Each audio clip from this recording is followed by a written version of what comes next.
आयोजित किए जा रहे हैं और साड़ी वास्ते बड़ी खुशी की गल है कि साडे दरम्यान श्री मनसुख मांडविया जी केंद्रीय सेहत मंत्री अज लुधियाना आए ने और वो प्रैस नाल गलबात करनगे। उन्हां दे नाल श्री महेंद्र सिंह जी पूर्व मंत्री ने उत्तर प्रदेश तो और पंजाब का जिहड़ा हुणे पिछला लोक सभा का बाई इलैक्शन होया उहदे इलैक्शन इंचार्ज के नाते भी इन्होंने बहुत बड़ी भूमिका जिहड़ी है वो निभाई।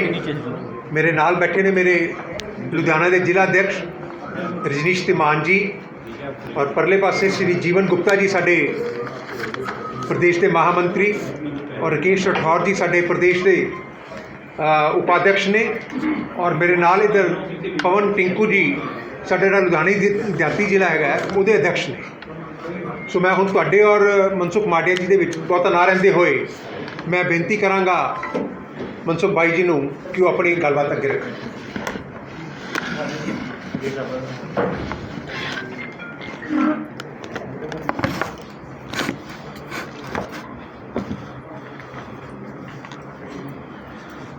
सभी पत्रकार मित्रों को नमस्कार। शायद ये मेरी दूसरी बार मिलना हुआ है। पहली बार आया था तब भी आप सब लोगों से संवाद हुआ था। दोस्तों, हम सब लोग परिचित है, वाकिफ है कि मोदी जी के नेतृत्व में एनडीए की सरकार को 31 मई 2023 यानी कि 9 वर्ष पूर्ण हुआ है। दोस्तों, 9 साल में मोदी जी के नेतृत्व में देश आगे बढ़ा है, देश बदला है और सचमुच नया भारत का निर्माण हो रहा है। मोदी गवर्नमेंट की ये प्रतिबद्धता रही है, जो कहा वो किया।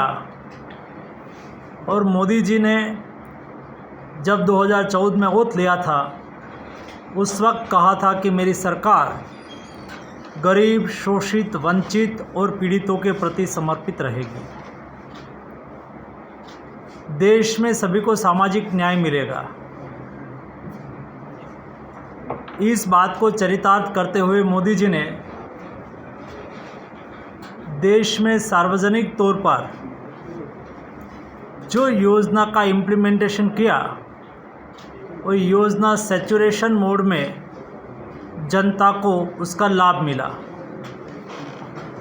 ज्ञाति, जाति, वर्ग, समुदाय के आधार पर भूतकाल की सरकारों में योजना बनती थी और उसका लाभ केवल पॉलिटिकल दृष्टि से दिया जाता था। मोदी जी ने कहा कि हर गरीब को घर मिलना चाहिए। तो मोदी जी ने ये नहीं कहा कि इस स्टेट में हमने वोट नहीं मिला है, एक ज्ञाति, समुदाय, जाति का वोट नहीं मिला है, उसको घर नहीं मिलेगा। जैसा भूतकाल में सच्चर कमेटी बन जाती थी और एक कमेटी की सिफारिश को एक ही समुदाय को लागू हो जाती थी। जी नहीं, यहाँ जो इम्प्लीमेंटेशन होता है वो सैचुरेशन मोड में गरीब को घर मिलना चाहिए, तो सभी गरीब को घर मिले। उसमें कोई ज्ञाति, जाति, वर्ग, समुदाय नहीं हो सकता है। गरीब गरीब होता है। सब गरीब के घर में बिजली पहुंचनी चाहिए तो हर गरीब के घर में बिजली पहुंचनी चाहिए। हर गरीब को घर मिलना चाहिए तो हर गरीब को अपना घर मिले, उसके लिए प्रयास हो। इस दृष्टि से मोदी जी के नेतृत्व में काम हुआ है। दोस्तों, मुझे बताते हुए खुशी हो रही है कि मोदी जी ने जो योजना का इम्प्लीमेंटेशन किया वो योजना का लाभ लाभार्थी तक पहुंचा। पूर्व सरकार में स्वर्गस्थ प्रधानमंत्री राजीव गांधी जी ने कहा था कि मैं रुपया भेजता हूँ तो 15 पैसा ही गांव तक पहुंचता है। आज मुझे खुशी हो रही है, मेरा पंजाब एक एग्रीकल्चर स्टेट है। मोदी जी जब भी किसान के अकाउंट में हर 4 महीने में 2000 की किस्त भेजते हैं तो 2000 रुपया भेजते हैं। कोई फॉर्म नहीं भरना होता है, किसी की सिफारिश करने की आवश्यकता नहीं होती है। मोदी जी वहाँ से क्लिक करते हैं और डिजिटल ट्रांजैक्शन के द्वारा देश के 10 करोड़ किसान, हमारे पंजाब के हर किसान के अकाउंट में सीधा 2000 तो 2000 उसके अकाउंट में आ जाता है। बिचौलिया प्रथा नाबूद हो गई और सचमुच हर किसान को अपनी योजना का लाभ मिले, इस दिशा में काम हुआ है। दोस्तों, वैसे ही प्रधानमंत्री जी ने देश का सशक्तिकरण हो, देश में रेवड़ी कल्चर को डेवलप नहीं किया। कहाँ देश के नागरिकों को मदद की आवश्यकता है, देश के सम्मान और स्वाभिमान के साथ देश के नागरिक सम्मान के साथ जी सके, उसके लिए क्या करना चाहिए। मैं आपको ये उदाहरण के तौर पे बताना चाहता हूँ। दोस्तों, हम सब लोगों ने कोविड क्राइसिस देखी, सारी दुनिया में कोविड आया, हमारे देश में भी कोविड आया। मैं भारत सरकार के हेल्थ मिनिस्टर और फार्मास्यूटिकल मिनिस्टर के रूप में मैनेजमेंट में लगा था। दोस्तों, समय सार सरकार को क्या करना होता है, ये देश में कभी ब्रेन पावर और मैन पावर की कमी नहीं थी। सवाल था उसका सही समय पर उसका इस्तेमाल करना। मुझे पता है जब देश में लॉकडाउन लगा, देश में केस आने लगा, तो मोदी जी ने देश के साइंटिस्ट के साथ एक मीटिंग रखी थी और मोदी जी संवाद में हमारे देश के वैज्ञानिकों के साथ बातचीत कर रहे थे। तो मोदी जी ने कहा कि कोविड के सामने हम कैसे लड़ेंगे। तब हमारे वैज्ञानिकों ने कहा कि साहब, एक वायरस है और अननोन वायरस है, वो क्या आने वाले दिनों में क्या बिहेवियर करेगा वो दुनिया के कोई साइंटिस्ट नहीं जानते हैं। लेकिन कोई वायरस का इलाज होता है केवल वैक्सीन। और देश की आज 70 साल का इतिहास ये था, दुनिया में रोटा वायरस बनता था, रोटा वायरस की वैक्सीन बनती थी, 8 साल के बाद इंडिया में आती थी। इन्फ्लुएंजा की वैक्सीन बनती थी, 10 साल के बाद इंडिया में आती थी। स्मॉल पॉक्स की वैक्सीन बनी, 6 साल के बाद इंडिया में आई। दुनिया में वैक्सीन बनती थी, दुनिया में उसका रिसर्च होता था, रिसर्च होने के बाद इंडिया में आते आते उसको 6 साल से 15 साल लगता था। वैसा कोविड में होता होगा तो क्या होती हमारी स्थिति। तब मोदी जी ने कहा था, मैं साक्षी था कि मुझे मेरे वैज्ञानिकों पर भरोसा है। आप कोशिश करिए, सरकार संसाधन की कोई कमी नहीं रहने देंगे। सफलता आपकी, निष्फलता मेरी। यानी कि प्रधानमंत्री जी ने कहा कि आप प्रयास करेंगे, खर्च करेंगे और नहीं बना पाएंगे तो चिंता मत करो, अब आगे बढ़ो। और दोस्तों, मुझे खुशी इस बात की है, आज आप और मैं और देश की इकोनॉमी आज का रिपोर्ट है 6% ग्रोथ से आगे बढ़ रही है। दुनिया की जीडीपी डेवलप्ड कंट्री में कई जगह पे माइनस है, कई जगह पे ग्रोथ 2% है, 3% है, चाइना का 4.5% है। और आप और मेरी कंट्री जिसका GDP growth now and today this year 6% above से ग्रोथ कर रही है, उसका वजह क्या है? वजह यह है दोस्तों, मुझे खुशी इस बात की है कि दुनिया में वैक्सीन का फर्स्ट डोज लगा 20 दिसंबर 2020 और इंडिया का रिसर्च किया हुआ, इंडिया की कंपनियों ने बनाया हुआ फर्स्ट डोज दुनिया में 20 दिसंबर 2020 को लगा। हिंदुस्तान ने अपना आत्मनिर्भर तहत बनाई हुई वैक्सीन कोवैक्सीन और कोविशील्ड का फर्स्ट डोज 16 जनवरी 2021 यानी कि 1 महीने के बाद दुनिया में वैक्सीन का फर्स्ट डोज लगा।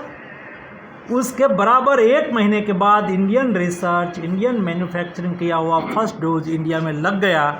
दोस्तों, हमारा वैज्ञानिकों की सिद्धि है, यानी कि हिंदुस्तान की सिद्धि है। उसके पीछे नरेंद्र मोदी का विजन है। और इतना ही नहीं, आप लोगों ने उस वक्त न्यूज़पेपर में देखा होगा कि वैक्सीन शुरुआत में तो इमरजेंसी यूज़ ऑथराइजेशन में थी, बाद में वो मार्केट ऑथराइजेशन पर आई तो उसकी प्राइस रखी गई थी 1500 रुपया, एक डोज का 1500 रुपया। आप सब लोगों ने फर्स्ट और सेकंड डोज और कई लोगों ने प्रिकॉशन डोज भी लगाया होगा। आपने 1 रुपया भी देना नहीं देना पड़ा है ना।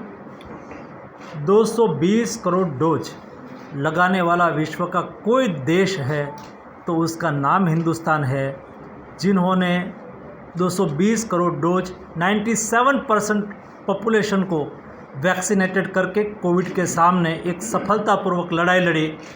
दोस्तों, मैं वर्ल्ड इकोनॉमिक फोरम में गया था जनवरी में इंडिया का डेलीगेशन लेके। वर्ल्ड इकोनॉमिक फोरम एक ऐसा चौराया है, ऐसा चौतरा है, वहाँ एक सप्ताह के लिए दुनिया की सभी मल्टीनेशनल कंपनी आती है, दुनिया की बिग पॉलिटिकल विल सब वहाँ उपस्थित होती है, दुनिया के इंटेलेक्चुअल लोग वहाँ होते हैं, दुनिया के जर्नलिस्ट लोग वहाँ होते हैं। वर्ल्ड इकोनॉमिक फोरम स्विट्ज़रलैंड में दाओस में जनवरी महीने में एक सप्ताह के लिए होती है और सारी दुनिया वहाँ रिप्रेजेंट करना उसके लिए गौरव समझते हैं। मैं भी हिंदुस्तान का डेलीगेशन लेके गया था।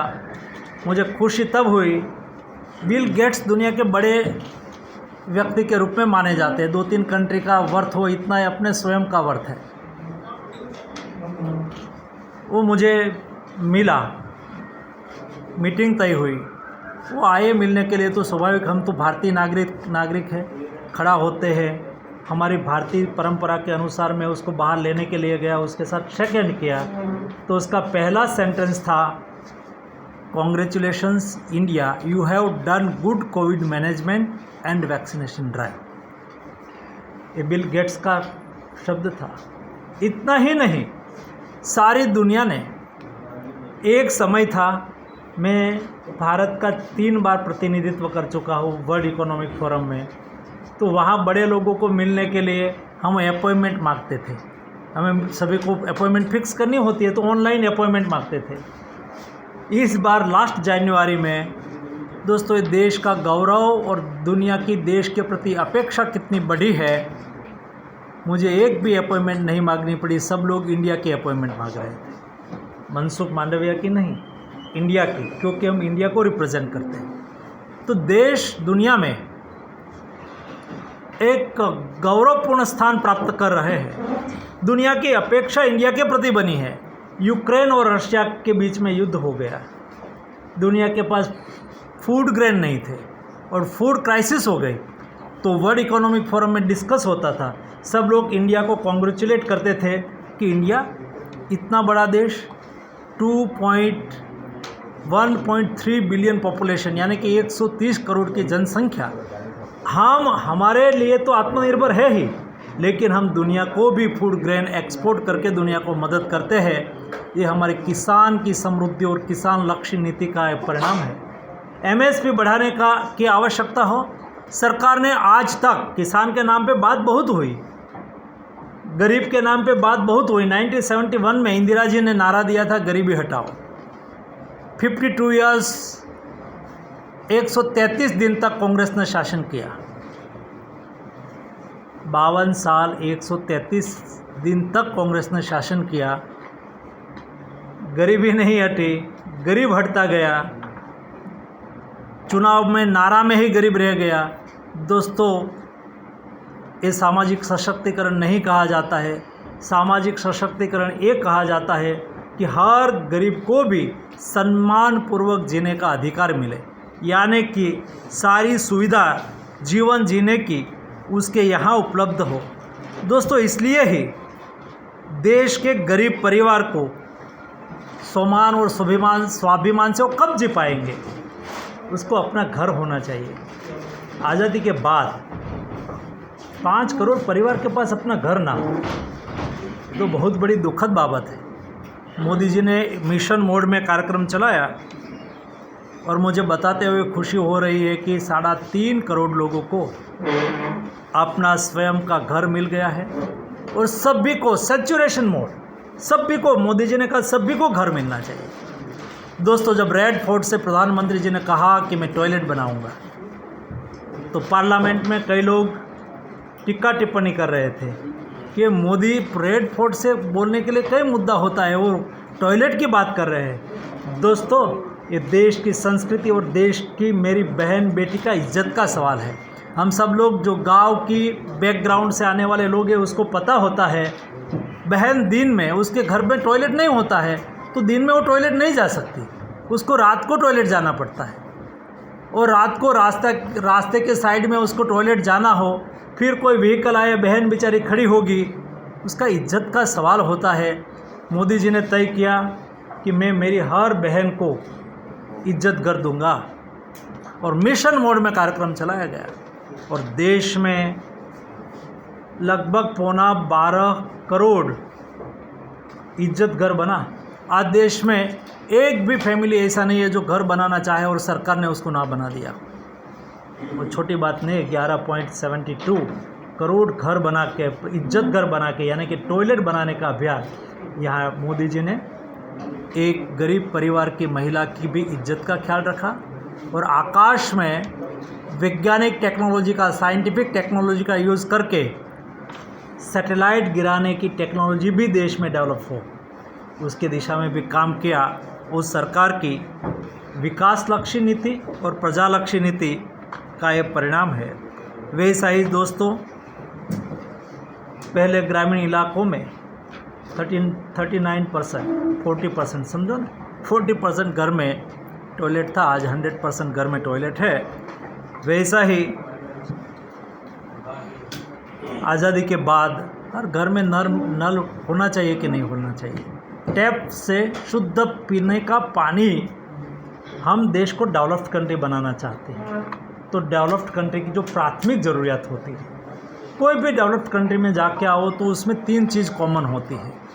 एक होता है वहाँ का बेस्ट इंफ्रास्ट्रक्चर, दूसरा होता है वहाँ का लोगों का जीवन धोरण, उसकी लाइफ सिचुएशंस, उसकी लाइफ जीवन की स्थिति क्या है, तो उसको प्राथमिक सुविधा मिलनी चाहिए।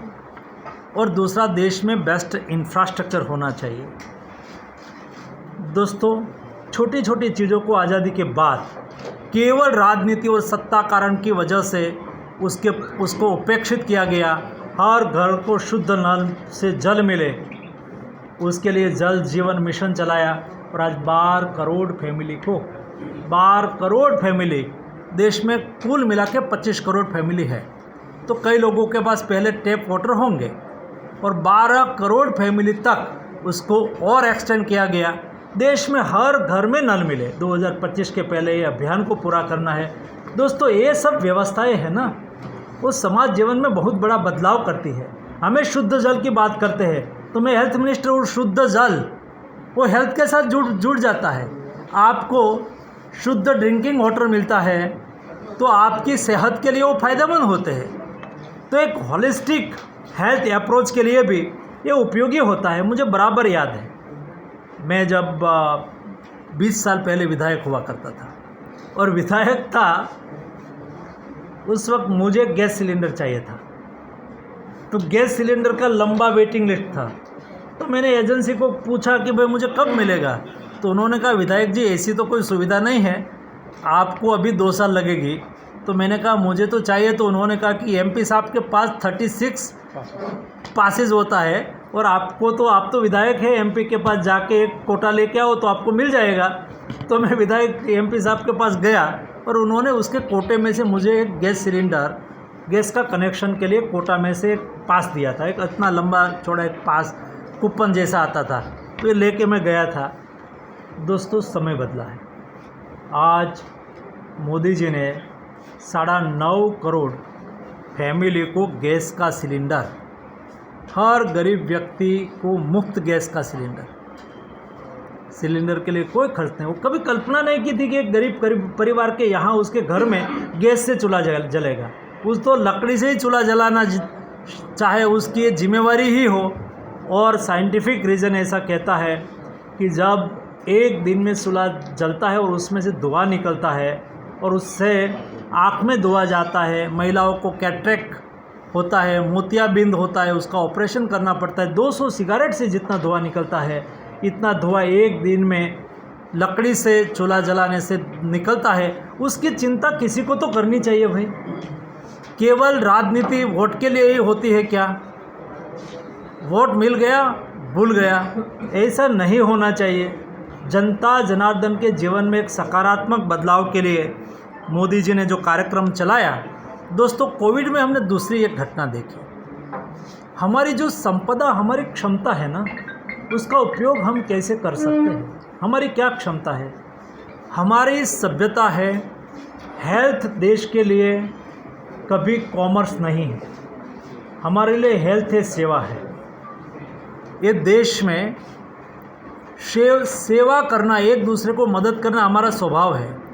हम Covid crisis best Covid management करने वाला देश दुनिया में क्यों बना?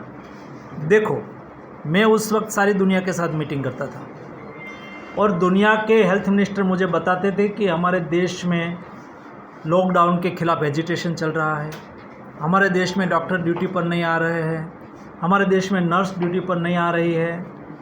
दोस्तों, यहाँ नर्स भी ड्यूटी पर आती थी, डॉक्टर भी ड्यूटी पर आते थे, हमारे पुलिसकर्मी भी अपनी सेवा बजा रहे थे। ये सब क्यों हुआ?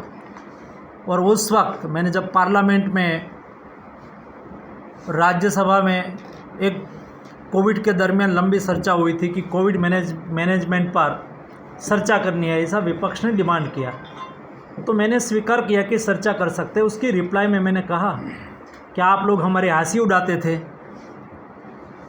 कि मोदी जी थाली क्यों बजा रहे हैं, मोदी जी ताली क्यों बजा रहे हैं। आप लोग हमारी हंसी उड़ा रहे थे कि ये मोदी वैक्सीन कब लगाएंगे। जब वैक्सीन लगाना चालू किया तो कहा कि वैक्सीन अच्छा नहीं है, ये मोदी वैक्सीन है, अच्छा होता तो मोदी नहीं लगा देता। मोदी ने कहा कि वीआईपी कल्चर ख़त्म होना चाहिए, वैक्सीन पहले नरेंद्र मोदी को नहीं लगेगा, पहले नरेंद्र मोदी के मंत्रिमंडल को नहीं लगेगा, लेकिन पहले देश में कोविड क्राइसिस के सामने लड़ाई लड़ने वाले कोरोना वॉरियर्स को लगेगा, हमारे डॉक्टर्स को लगेगा, हमारी नर्स बहन को लगेगा, हमारे पुलिसकर्मी को लगेगा, हमारे हॉस्पिटल में काम करने वाले हर व्यक्ति को लगेगा। उसके बाद 60 एबव एज के कोमॉर्बिड लोग हैं, कोई ना कोई बीमारी है, उसको लगेगा, और उसके बाद जनरल को लगेगा। तो नरेंद्र मोदी को कोई बीमारी नहीं थी, तो जब 60 एबव जनरल की बारी आई तब उन्होंने लगाया। हम सब लोगों ने जब हमारी बारी आई तब लगाया। और उस वक्त ये कहते थे कि अच्छी वैक्सीन होती तो मोदी नहीं लगा लेता। जब मोदी की बारी आई तब मोदी ने लगाया, तो फिर उस वक्त राजनीति चालू कर दी। यही स्टेट में राज करने वाले लोगों ने भी राजनीति चालू कर दी थी कि मोदी ने क्यों, वजह देश को लगाना बाकी और मोदी ने क्यों लगा दिया। उसकी बारी आई तब उन्होंने लगाया, तो फिर कहा कि अभी देश इतना बड़ा देश कब लगा देंगे, सरकार डेट डिक्लेयर करें। तो मैंने पार्लियामेंट में कहा कि हम दिसंबर 2021 में देश में सभी लोगों को वैक्सीनेटेड कर देंगे। तो फिर हमें क्वेश्चंस पूछने लगे, आप कहाँ से वैक्सीन लाएंगे, आपकी तो प्रोडक्शन कैपेसिटी ही नहीं है। दोस्तों, देश में प्रोडक्शन कैपेसिटी भी बन गई और अक्टूबर नवंबर आते आते देश में 70-80% लोगों को फर्स्ट सेकंड डोज भी लग गया। दोस्तों, हिंदुस्तान कर सकता है। वैसे बेस्ट कोविड मैनेजमेंट इस वजह से हो पाया, समय पर उचित एक्शन लिया गया। किसने नर्सिस को प्रोत्साहित किया कि हमें ड्यूटी करनी चाहिए, किसने डॉक्टर को प्रोत्साहित किया? उसके लिए प्रधानमंत्री जी ने आकाश में ट्री कलर, हमारे एयरफोर्स के द्वारा ट्राई कलर लगा के उसको प्रोत्साहित किया, उसके लिए ताली बजाई, उसके लिए थाली बजाई। तो उसको छोटी बात नहीं है। और मैं ये समय में हर दिन मॉनिटरिंग करता था। कई ऐसे सोशल मीडिया पर हमने वीडियो देखा है, एक नर्स, उसका 3 महीने का छोटा सा बच्चा हो, बेटी हो, और वो कोविड वार्ड में ड्यूटी दे रही हो, उसको ऐसा लगे कि मैं कोविड वार्ड में काम कर रही हूँ और मेरे बच्चे को मिलूँगी तो शायद उसको भी कोविड ना लग जाए। वो सोशल मीडिया के माध्यम से, व्हाट्सएप वीडियो से उसका चेहरा देख लेती थी, आँख से आंसू बहा लेती थी, फिर दोस्तों काम में लग जाती थी। ये करने की प्रेरणा उसको किसने दी? दोस्तों, उसका हौसला बढ़ाया तब हुआ और हम सक्सेसफुली कोविड क्राइसिस के सामने लड़ पाए। और उस वक्त इतना बड़ा देश, आपने देखा होगा, किसी को भूखे सोने की नौबत ना आई। दुनिया की डेवलप्ड कंट्री में भी फूड पैकेट लेने के लिए मोटर कार की लाइन लगी थी। आपने उस वक्त थोड़ा सा मेमोरी रिकाउंट करो तो याद आएगा। डेवलप्ड कंट्री में, मैं कंट्री का नाम नहीं बोल रहा हूँ, जो डेवलप्ड कंट्री आप जिसको मानते हैं, वहाँ 4 व्हील कार की लाइन फूड पैकेट लेने के लिए लॉकडाउन के दरमियान लगी थी। हम सब लोगों ने देखी। इंडिया में नहीं लगी। क्यों नहीं लगी? सरकार ने उस वक्त 80 करोड़ पॉपुलेशन को मुफ्त अनाज देने का अभियान चलाया। आज तक चल रहा है। 80 करोड़ लोगों को 1121 लाख मैट्रिक टन अनाज, आज तक 1121 लाख मैट्रिक टन अनाज आज तक इस राइस के रूप में, गेहूं के रूप में देश के गरीब परिवार को बांटा गया। और सरकार की ओर से हो सके इतना तो सरकार ने किया। हमारा देश का मॉडल हेल्थ का जो मैंने कहा ना, सेवा ये हमारा संस्कार है। मोदी जी ने आह्वान किया कि हम देश में कोई व्यक्ति कोई गरीब भूखे सोने की नौबत नहीं आनी चाहिए। तो हम सब लोगों ने क्या किया? एनजीओ से हो सके इतना एनजीओ ने सेवा की, कॉरपोरेट सेक्टर से हो सके इतना कॉरपोरेट सेक्टर ने किया। आप और मैंने क्या किया? हमारे घर के बगल में कोई गरीब भूखे नहीं सो गए हैं ना, हमने भी ख्याल रखा ना, हम सब लोगों ने ख्याल रखा, तब जाके हिंदुस्तान बचा। ये हिंदुस्तान का संस्कार है।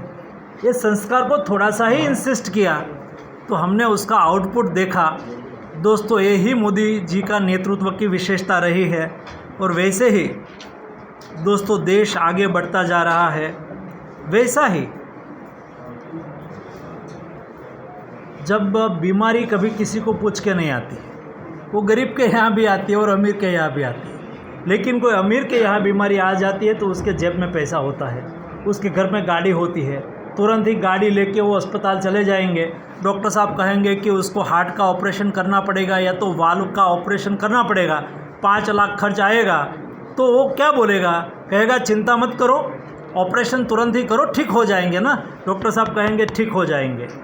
लेकिन कोई गरीब परिवार के यहाँ बीमारी आ जाती है, मिडिल क्लास के यहाँ बीमारी आ जाती है दोस्तों, और जब डॉक्टर साहब बोल देते हैं ना कि 5 लाख का खर्च आएगा, तब उसकी स्थिति बुरी हो जाती है।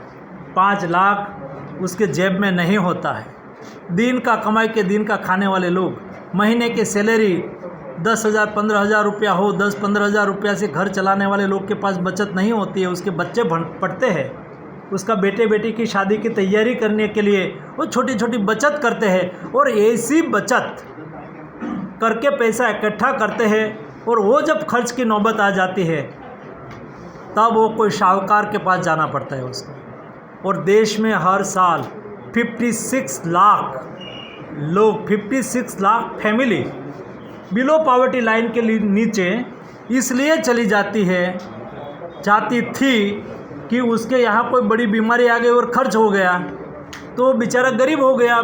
छोटे से लोअर मिडिल क्लास के व्यक्ति हो और गरीबी, और ऐसा बड़ा बीमार 8-10 लाख का खर्च हो गया तो गरीब हो जाएगा। 56 लाख लोग फैमिलीज प्रति वर्ष बिलो पॉवर्टी लाइन के नीचे चले जाते थे।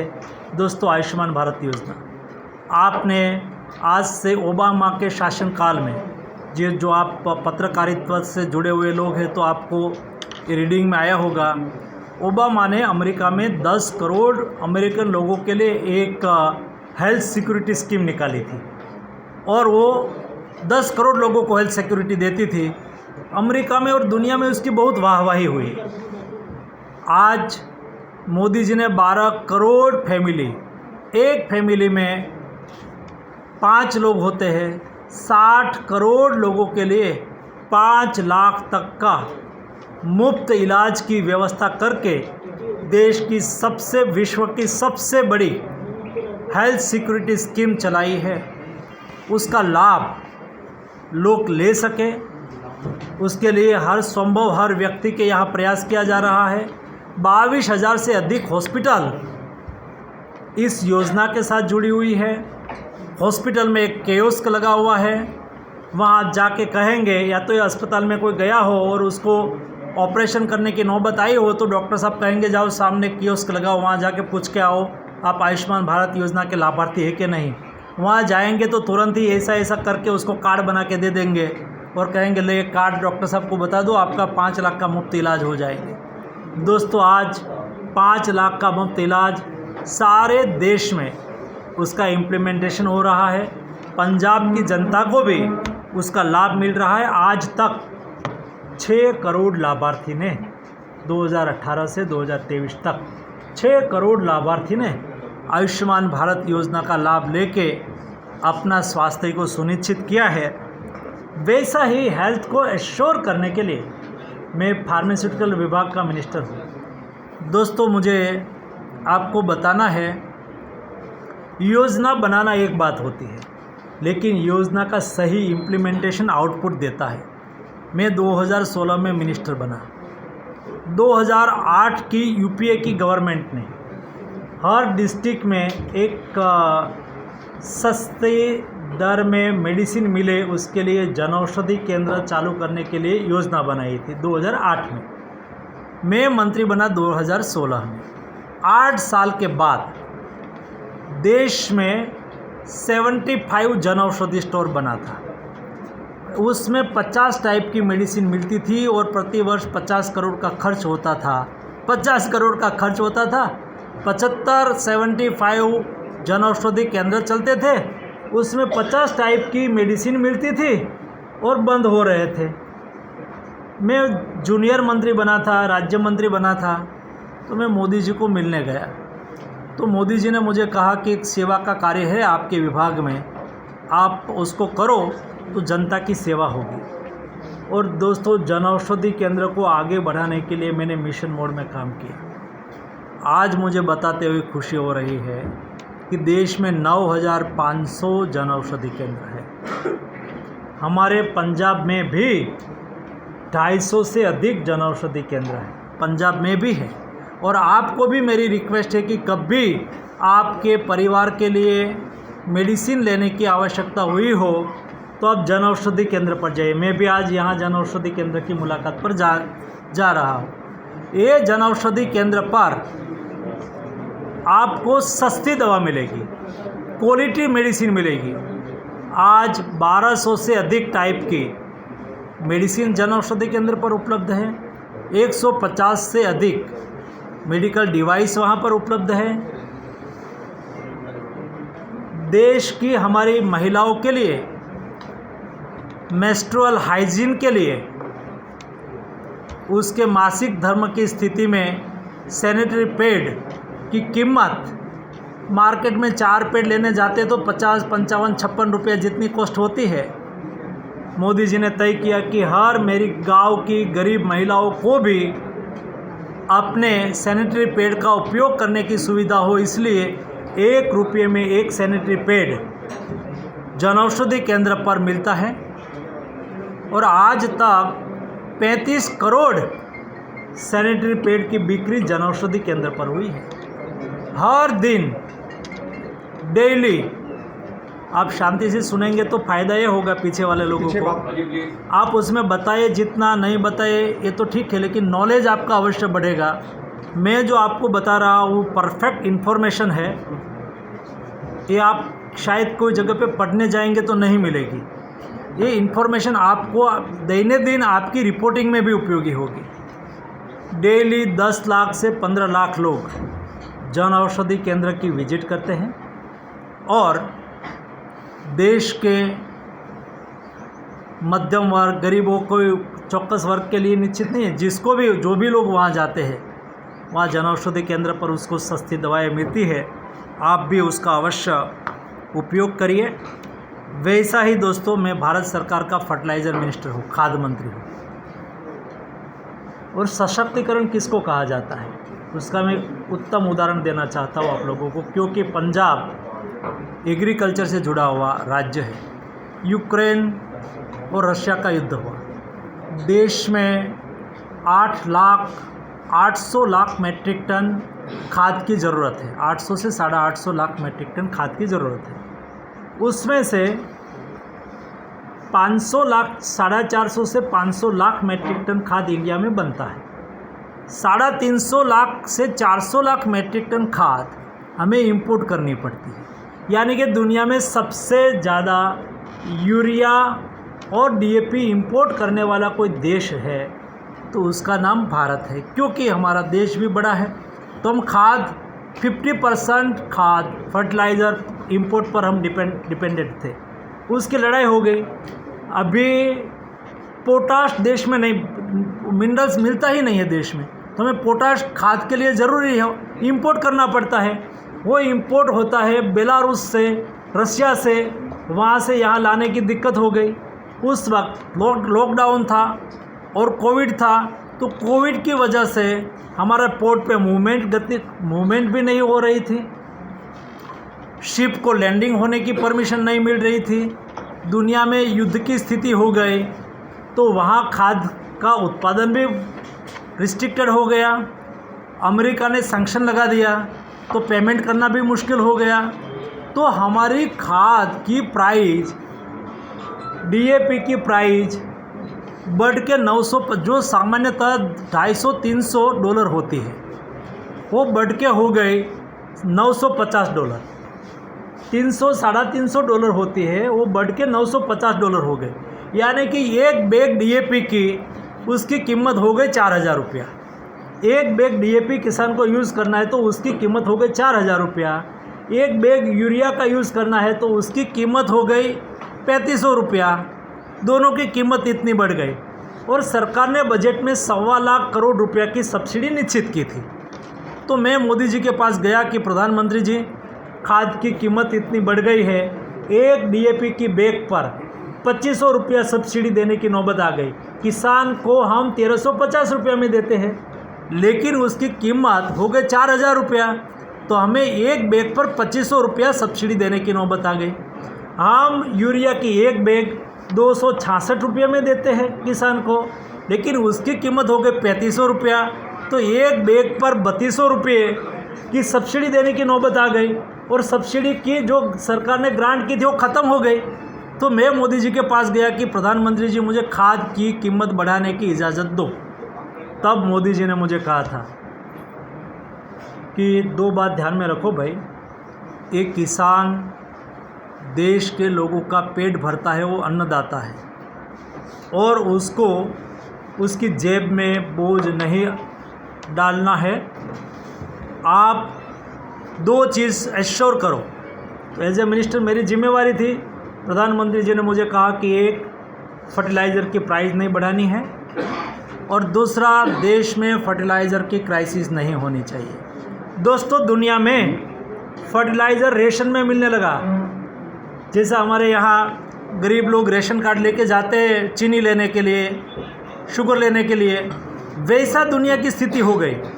वो रेशन में फर्टिलाइज़र देने लगे और इंडिया में फर्टिलाइज़र की कमी नहीं होने दी। सारे दुनिया में मैं प्रवास किया, जॉर्डन गया, उस वक्त एक कटोकटी की स्थिति में रशिया गया, मोरक्को गया, सऊदी अरेबिया गया, सभी जगह पे जाके, और दोस्तों हिंदुस्तान की शाख बनी थी।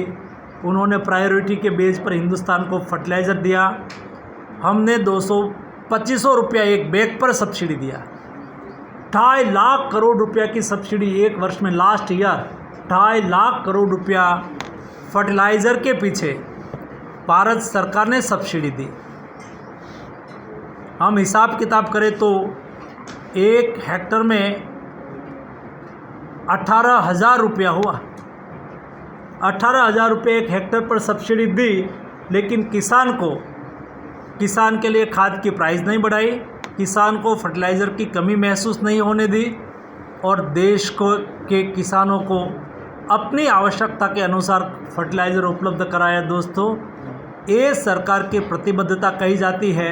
मैं गुजरात सरकार में एग्रो इंडस्ट्रीज़ कॉरपोरेशन का चेयरमैन था 2011-12 में, और 2007-8 में दुनिया में एक बार फर्टिलाइज़र की प्राइसेस बढ़ी थी। सरकार मैनेज नहीं कर पाई थी। 3 महीने तक भारत के मार्केट में खाद नहीं था। किसान रोड पर थे और किसान को खाद के लिए आंदोलन कर रहे थे, उसके ऊपर गोली चली थी और हमारे कई किसान का जान गई थी। लेकिन मोदी गवर्नमेंट ने बेस्ट फर्टिलाइज़र मैनेजमेंट करके देश के किसानों के हित में काम किया। वो यहाँ अनाप शनाप भाषण करके चले जाते हैं ना लोग।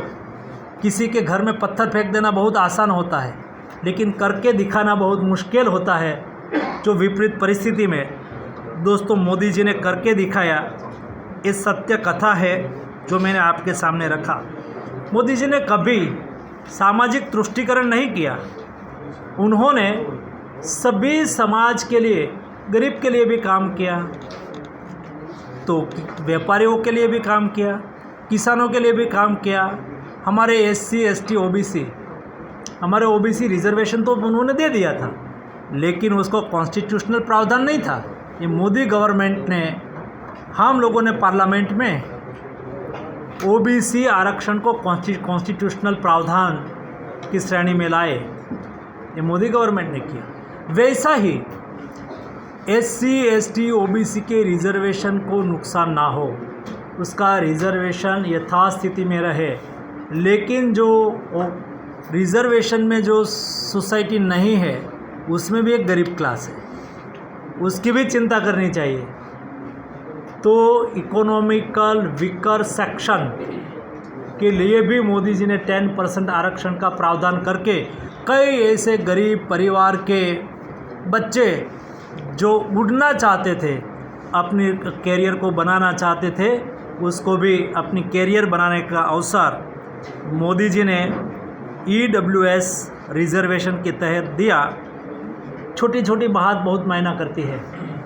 हम लोग कहते हैं, आज तक हम बोलते थे विकलांग। समाज में कोई व्यक्ति को ईश्वर ने कोई त्रुटि दी हो और कोई कमियां दी हो, उसमें हो तो रिस्पॉन्सिबल नहीं है। और ऐसी स्थिति में जिसको कुछ कमियां है, ऐसे व्यक्ति के प्रति सोसाइटी की जिम्मेवारी बढ़नी चाहिए, उसको ज़्यादा प्रेम मिलना चाहिए, उसको ज़्यादा सम्मान मिलना चाहिए, और सरकार की भी जिम्मेवारी होनी चाहिए। केवल हम उसको मदद कर दे, फाइनेंशियली मदद कर दे, इनफ नहीं है। लेकिन फाइनेंशियली सपोर्ट के साथ उसको सम्मान के साथ जीने का अधिकार मिले। मोदी जी ने विकलांग का नामकरण कर दिया दिव्यांग। दिव्यांग करके उसको अपॉर्चुनिटी भी दिया, उसको सम्मान भी दिया। हमारे लिए छोटी बात लगती होगी आपको, लेकिन कोई दिव्यांग परिवार के सदस्य को मिलिए और दिव्यांग व्यक्ति को मिलिए, दोस्तों छोटी कम्युनिटी होगी, बट उसको भी सम्मान देना इस सरकार की जिम्मेदारी के तौर पर मोदी जी ने करके दिखाया। दोस्तों, मैं मोदी 1 गवर्नमेंट में हाईवे मिनिस्टर था, गडकरी जी के साथ राज्य मंत्री था। तो उस वक्त हम समीक्षा करते थे क्या बदलाव आता है। एक दिन में उस वक्त 8 किलोमीटर नेशनल हाईवे बनते थे। 8 किलोमीटर UPA गवर्नमेंट में नेशनल हाईवे बनता था। एक एफर्ट, बेस्ट मैनेजमेंट, उसका नतीजा ये निकला कि मोदी 1 गवर्नमेंट में अंत तक और मोदी 2 गवर्नमेंट के कार्यकाल में daily average 40 kilometre national highway बनना शुरू हुआ। 8 किलोमीटर और 40 किलोमीटर छोटी बात नहीं है। दुनिया में कोई भी कंट्री 40 किलोमीटर की रफ्तार से इंफ्रास्ट्रक्चर डेवलपमेंट रोड का नहीं कर पाया है। 40 kilometre per day national highway बनाने वाला कोई देश है, उसका नाम दोस्तों हिंदुस्तान है। वो आपका और मेरा देश है। हमारे ही इंजीनियर, हमारे ही तकनीकी, हमारे ही एंटरप्रेन्योरशिप में ये सब संभव हुआ है। मोदी जी ने केवल व्यवस्था खड़ी की, और हम लोग क्या कर सकते हैं उसका एक बेस्ट एग्जाम्पल है। वैसा ही मैं आया, अभी वंदे भारत ट्रेन में आया, एकदम स्पीड से चलने वाली ट्रेन। सालों तक, 70 साल तक ट्रेन वही, रेलवे स्टेशन वही, रफ्तार वही, एक्सीडेंट वही। यही स्थिति में से आज रेलवे को बाहर निकाली। रेलवे स्टेशन साफ सुथरा है, अच्छा रेलवे स्टेशन बन रहा है, PPP मोड से रेलवे स्टेशन बन रहा है। रेलवे की स्पीड 1.5 गुनी हो गई है। एवरेज 9 साल में जो देश की एवरेज स्पीड थी रेलवे की, उसको 1.5 गुनी हो गई ट्रेन की एवरेज स्पीड। वो छोटी बात नहीं है। दुनिया में जिस टाइप में मोदी जी ने कहा कि जब हम देश का शताब्दी वर्ष मनाते हो, तब देश को डेवलप्ड कंट्री बनाना चाहते हैं। लेकिन भाषण से तो नहीं होता है, उसके लिए रोड मैप तैयार करना होता है, उसके लिए कार्य योजना बनानी होती है।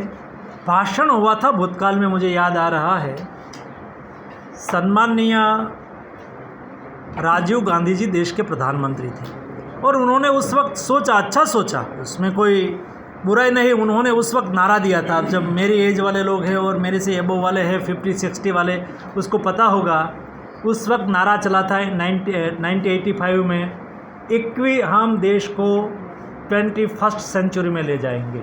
अच्छा विचार था, देश को 21वीं सदी में ले जाएंगे, यानी कि 21वीं सदी के अनुरूप हम देश को तैयार करेंगे। उसने अच्छी बात कही, लेकिन बात कहने से नहीं चलता है। मैं आपको एक उदाहरण के तौर पे समझाना चाहता हूँ कि लुधियाना से आप लोगों को दिल्ली जाना है, आपने ट्रेन की टिकट ली और ट्रेन 11 बजे उपड़ने वाली है। आपके पास टिकट आ गई, टिकट में ट्रेन का नंबर लिखा है, टाइम लिखा है और कोच नंबर लिखा है। 11 बजे ये रेलवे स्टेशन के प्लेटफॉर्म पर, लुधियाना रेलवे स्टेशन के प्लेटफॉर्म पर 11 बजे जो कोच है आपके टिकट में, एक कोच के सामने जाके आपको खड़ा रह जाना होगा और ट्रेन वहाँ आएगी तो आप बैठ जाएंगे, तो आप दिल्ली पहुँच जाएंगे। गंतव्य स्थान पर पहुँचने के लिए टाइम पर योग्य कोच के सामने आप खड़े नहीं रहेंगे और आप आगे जाके खड़े रह जाएंगे तो ट्रेन तो 5 मिनट रुकेगी, वो चली जाएगी, आप नहीं पहुँच पाएंगे।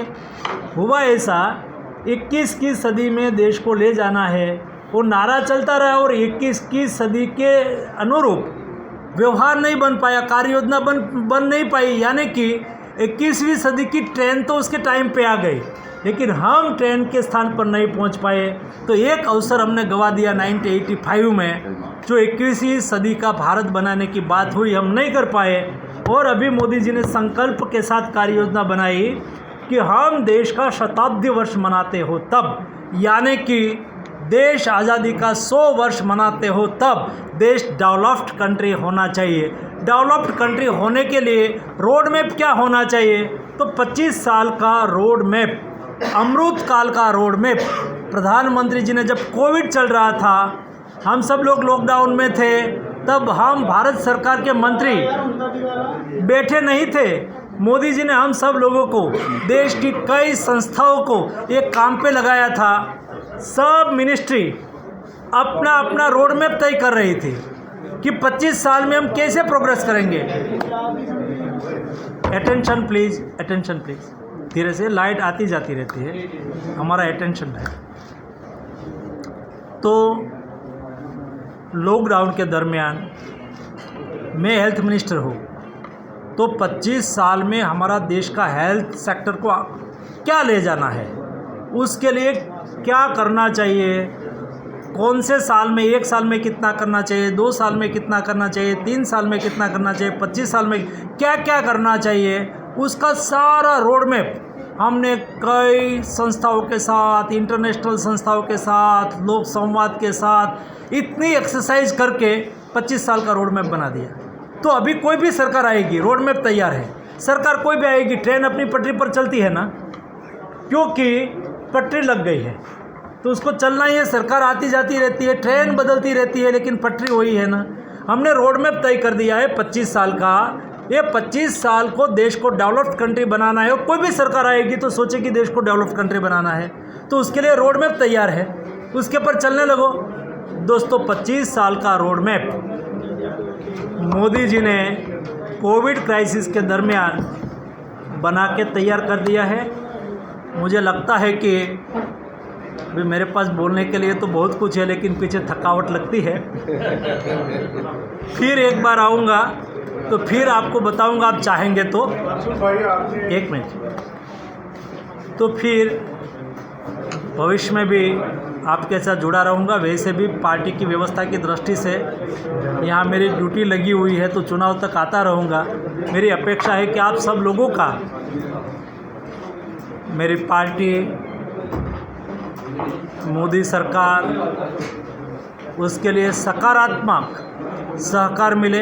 अपेक्षा ये है कि हम आपको जो तथ्य बताए, ये तथ्य जनता जनार्दन के पास पहुंचाने के लिए आप हमारा सबसे बेस्ट माध्यम है। आपका सहयोग प्रार्थनीय है। आप सब लोग आए, हमारा हौसला बढ़ाया। आप सबको मैं धन्यवाद करता हूँ। और अभी आप पूछ सकते हैं। भाई, आपने बड़ी चुनौतियां बताई हैं मोदी सरकार, मैं आपसे पूछना चाहता हूँ कि उच्च शिक्षा के क्षेत्र में मोदी सरकार अभी भी इतनी महंगाई है उसे क्यों लाइन पे ला सकती है इतने साल में 10 साल में। हायर एजुकेशन में इतनी महंगाई है देश में, लोगों को महंगी शिक्षा की ओर जाना पड़ता है, उसने क्या किया है सरकार ने, कुछ बताइए। बहुत अच्छा विषय है। देखो, एजुकेशन ए स्टेट सब्जेक्ट, ये स्टेट सब्जेक्ट है। भारत सरकार राज्य को आर्थिक सहयोग करती है। Health is a state subject, तो हेल्थ एजुकेशन उसमें हम क्या करते हैं, स्टेट मॉडल बनाते हैं। हम आपके राज्य में, मैं हेल्थ का एग्जांपल देके बताऊंगा तो आपको क्लैरिटी आएगी कि भाई प्राइमरी हेल्थ सेंटर बनाना है, हेल्थ एंड वेलनेस सेंटर बनाना है। भारत सरकार का 60% पैसा मिलता है, उसमें मैन पावर लगाना है, 60% पैसा भारत सरकार का मिलता है। आयुष्मान भारत योजना लागू करना है, 60% पैसा भारत सरकार का मिलता है। नेशनल हेल्थ इंफ्रास्ट्रक्चर मिशन चलाया, एक डिस्ट्रिक्ट को 5 साल में 60% के रूप में 100 करोड़ रुपया देने के लिए हमने कार्य योजना चलाई। तो राज्य सरकार, हम एक मॉडल देते हैं और राज्य सरकार का मॉडल को भी हम सम्मान देते हैं। तो राज्य सरकार सर्व शिक्षा अभियान, न्यू एजुकेशन पॉलिसी, तो न्यू एजुकेशन पॉलिसी सभी लोगों को एजुकेशन का अधिकार मिले, अपने स्थान पर मिले, उसके लिए एक मोटी मोटी गाइडलाइन के रूप में काम करता है। उसके अनुरूप स्टेट गवर्नमेंट योजना चलाती है, भारत सरकार उसमें 6% सहयोग करती है। कई राज्य सरकार उसको अच्छी तरह से इम्प्लीमेंट करती है, कई राज्य सरकार प्राइवेट एजुकेशन को ज़्यादा भार देती है, लेकिन उसमें भी सरकार की बहुत क्लैरिटी है। प्राथमिक सुविधा एजुकेशन की सरकार को देनी चाहिए। कोई व्यक्ति को फॉर एग्जांपल पब्लिक ट्रांसपोर्ट की व्यवस्था, सामान्य पब्लिक ट्रांसपोर्ट की व्यवस्था सरकार देती है, लेकिन कोई लोगों को लग्जरी में बैठना है, कोई लोगों को प्लेन में जाना है, तो प्लेन में उड़ने के लिए की चिंता सरकार करे, ऐसा नहीं हो सकता है। आपको अपने परिवार के सभ्य को 2 लाख की फीस वाले स्कूल में पढ़ाना है, तो ये व्यक्ति पर निर्भर कर जाता है। लेकिन प्राथमिक एजुकेशन की सुविधा सरकार की ओर से मिले, इसलिए एजुकेशन का बजट भारत सरकार ने 3 टाइम बढ़ा दिया है। एजुकेशन हमारी प्रायोरिटी है। आपने गैस का जो एपिसोड आपने शेयर किया कि आपने गैस बढ़ा लिया था कहने पर किसी के, ठीक है, गैस आज की डेट में मुफ्त मिल रहा है, पर गैस सिलेंडर की जो रिफिल है सर, उसका दाम क्यों बढ़ गया सर? 250 से आज 1100-1200 के आसपास हो गया है। लोग इस चीज़ से ही बड़े परेशान हैं सर। 12 गैस के सिलेंडर तो सब्सिडाइज रेट में मिलता है। दूसरा, गैस के सिलेंडर, गैस ये आज इंटरनेशनल प्राइस के साथ लिंक हो गया है। कोई भी सरकार आएगी, हमारी सरकार हो कि, क्योंकि ये नीति हमने नहीं बनाई है, प्राइस इंटरनेशनल प्राइस के साथ लिंक करने का काम पूर्व सरकारों ने किया था, वो भी गलत नहीं किया था, मैं उसको गलत नहीं कहूँगा। वो प्राइस, इंटरनेशनल प्राइस बढ़ती है तो उसके प्राइस बढ़ती है, इंटरनेशनल प्राइस कम होती है तो उसकी भी प्राइस कम होती है। जीएसटी में इंक्लूड करने के लिए पेट्रोल को भी कहा गया था ना सर, वो भी नहीं किया आपने। ये उसमें समझने का विषय है। एक मिनट अटेंशन प्लीज़, मैं एक के बाद एक क्लैरिटी करता जाऊँ तो आपको सुविधा भी रहेगी।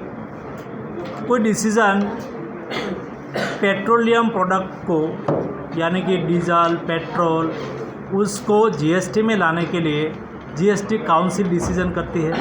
आज तक भारत सरकार ने जीएसटी काउंसिल में सभी का कंसेंसस से डिसीज़न किया है, उसमें सभी पार्टी के हेल्थ फिनेंस मिनिस्टर होते हैं, तो अभी आज तक उसमें कंसेंसस नहीं बन पाया है, तो निर्णय नहीं कर पाए हैं। हम तो चाहते हैं कि कल ही करें, लेकिन जब तक राज्य सहमत नहीं होंगे तब तक करना मुश्किल है। कौन से राज्य इसका विरोध कर रहे हैं? कौन से राज्यों के जो वित्त मंत्री हैं इसका विरोध ये कर रहे जो दिल्ली में खिलाड़ियों का प्रोटेस्ट चल रहा है, सरकार इस पर जो सीरियसली नजर नहीं आती, वो बार इस पर आंदोलन कर रहे हैं और इस सरकार की इससे पॉपुलरिटी कमजोर हो गई। इसके आखिरकार इतना लंबा क्यों खींचा जा रहा है उस पर गिरफ्तारी के लिए?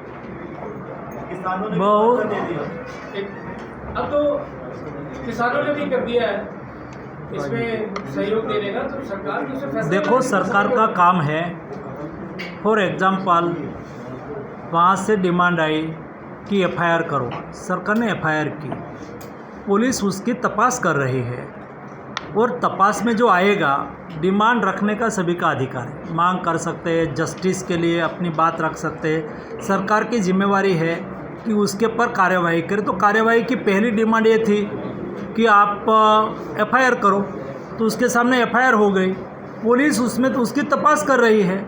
ये कोई पॉलिटिकल मुद्दा के तौर पे स्थिति को नहीं ले जानी चाहिए और नहीं किसी को डाइवर्ट करनी चाहिए। देश की भी एक दिक्कत है कि सभी चीज़ों को भारत योजना है वो इम्प्लीमेंट नहीं है, पंजाब में बंद किया हुआ है। बेनिफिट नहीं मिल रहा है। सारे जर्नलिस्ट ने हमें भी उस योजना में यहाँ पे रखा गया, लेकिन हॉस्पिटल में जाओ, एक तो डॉक्टर्स को एक्सेप्ट नहीं कर रहे हैं, पहले तो इम्प्लीमेंट ही नहीं है ज़्यादातर उसमें। कारण क्या है उसमें जब मेरे पास ये सूचना आई, क्योंकि हॉस्पिटल ट्रीटमेंट क्यों नहीं देगी जब हॉस्पिटल को टाइम पे पैसा नहीं मिलेगा। आप इलाज कराओगे, पैसा नहीं मिला तो हॉस्पिटल आपको इलाज नहीं देगी। तो बीच में पंजाब गवर्नमेंट ने पैसा नहीं दिया था, तो मैंने इंटरवेंशन किया। हेल्थ मिनिस्टर मुझे आके मिले, उन्होंने अभी ये चालू कर दिया है इम्प्लीमेंट करने के लिए। हमारी डिस्कस हुई, मैंने कहा कि राज्य सरकार उसको अच्छी तरह से चलाए, कोई दिक्कत है तो हमें बोलो। तो अभी बाद में उन्होंने पैसा दे दिया, वो चालू हो गए जब 4-6 महीने बड़े हॉस्पिटल्स इससे दूर क्यों हो रहे हैं? पंजाब लुधियाना में कोई भी बड़ा हॉस्पिटल उसमें नहीं है, सिर्फ आंखों के हॉस्पिटल है या एक दो हड्डी और ऑर्थो वाले, बाकी तो उसमें कुछ है ही नहीं। बड़े हॉस्पिटल्स कोई भी उसमें उसका बेस्ट इम्प्लीमेंटेशन के लिए जितना प्रयास होगा उतने सक्सेसफुल चलेगी।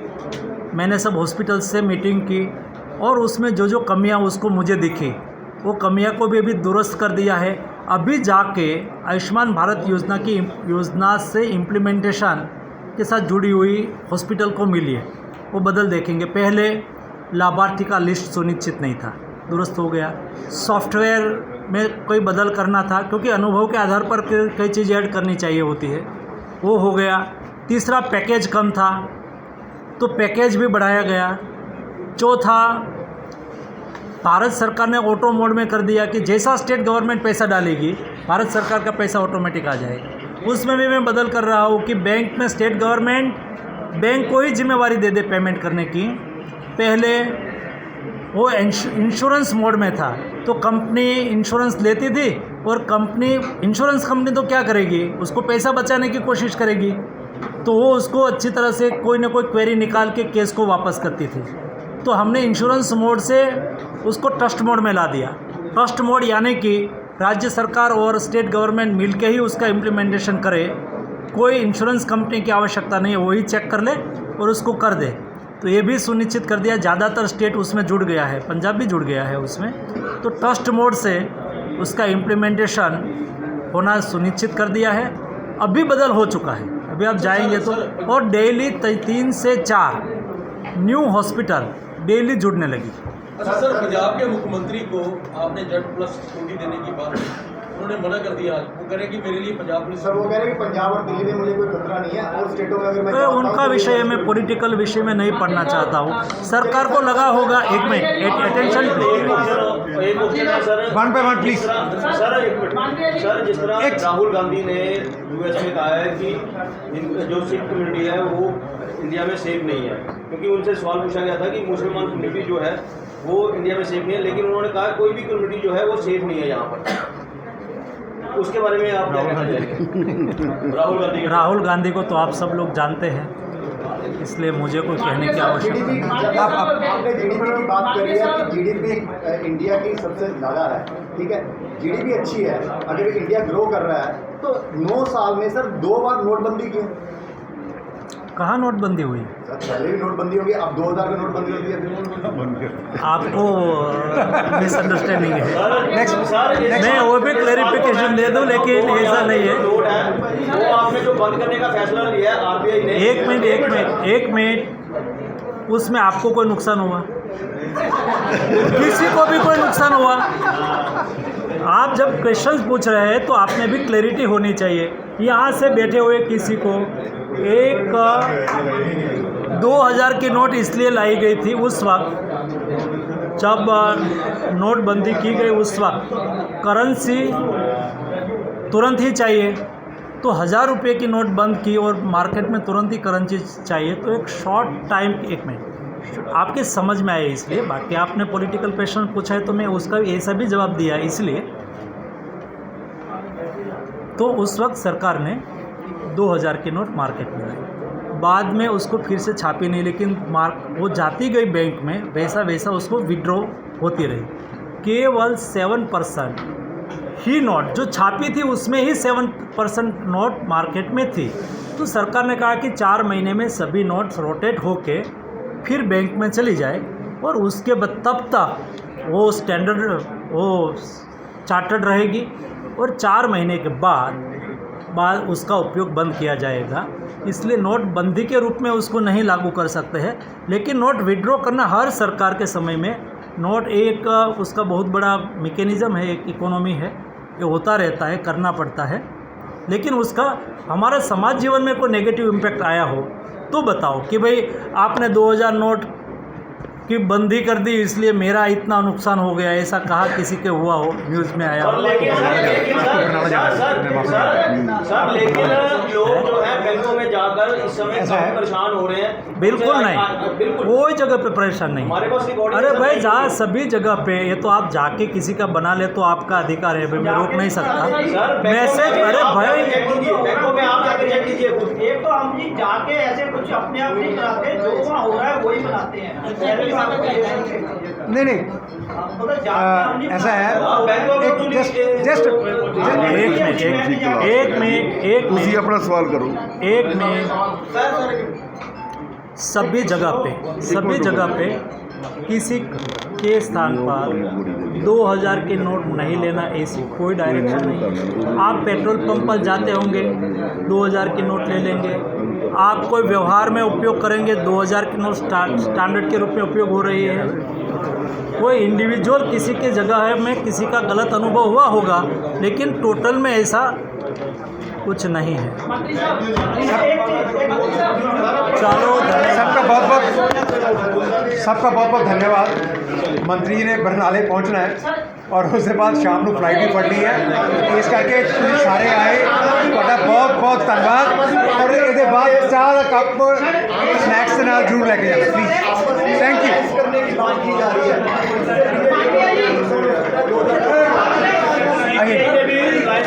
आपने सभी मुद्दों पर बात की है, अनएम्प्लॉयमेंट पर बात नहीं की आपने। टॉप 5 देशों में भारत का नाम आ रहा है अनएम्प्लॉयमेंट, उस पर आपने बात की। क्या सर उस पर विजन क्या है सरकार का? नौकरी का किसने ये फिगर किसने दिया? सर ये अभी नहीं, पर फिगर दिया किसने? सर फिगर है सर, कौन सी इंस्टीट्यूट की सर फिगर है? कौन है CMI? मॉनिटरिंग इंडियन इकोनॉमी, जैसे ABP की न्यूज़ है, हमारी न्यूज़ नहीं है सर। आप सर इसको झुठलाते हैं, सर झुठलाते हैं इसको, अंतरे को सर जवाब तो दीजिए। जरूर नहीं है कि आप कैसा भी क्वेश्चन पूछे, सर कैसा आप चाहे ऐसा ही सर, ये लोगों के साथ जुड़ा हुआ मुद्दा है, जो हमके साथ जुड़ा हुआ मुद्दा है। ਸਾਰੇ ਸਰਕਾਰ ਨੂੰ ਵੀਰਾਂ ਦਾ ਬਹੁਤ ਬਹੁਤ ਧੰਨਵਾਦ। ਕਿਰਪਾ ਕਰਕੇ ਸਾਰੇ ਚਾਹ ਔਰ ਸਨੈਕਸ ਲੈ ਕੇ ਜਾਣਗੇ। ਬਹੁਤ ਬਹੁਤ ਧੰਨਵਾਦ।